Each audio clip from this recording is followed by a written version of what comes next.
Nag-request na naman si Master. Gusto rin niya kumain ng dinakdakan. Siyempre, pinagluto natin siya. Hindi man to authentic na dinakdakan ng mga Ilocano, pero nakahawig naman siya. Maskara ng baboy, tinimplahan ko ng bawang, asin, paminta, daon ng laurel. Tapos pakukulang ko lang to sa loob ng mga 45 minutes. Iwan na nga pala ako ng mga ingredients natin mga tol. Bali kalamansi, tapos siling pangsigang, sibuyas na pula, tapos siling red. Nakalimutan ko maglagay ng luya, pero ayos lang mga tol. Go na yan. Instead of utak ng baboy mga tol, gumamit ako ng mayonnaise, tinimplahan ko siya ng liquid seasoning, paminta, asukal, tapos kalamansi, tapos lagay ko na nga pala yung sili, tapos maraming sibuyas. Itong sauce natin ang dinakdakan mga tropa is discarte na natin to, wala kasi tayong utak ang baboy. Baka mamaya meron na mag-comment dito na kesyo geto, kesyo ganyan.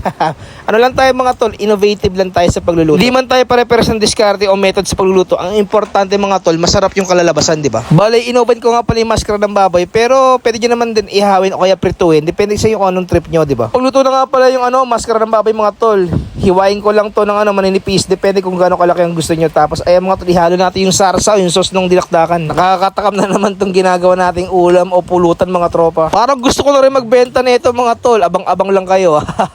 Nag-request na naman si Master, gusto rin niya kumain ng dinakdakan. Siyempre, pinagluto natin siya. So, paano mga tol, papaalam lang ako, tapos ayun.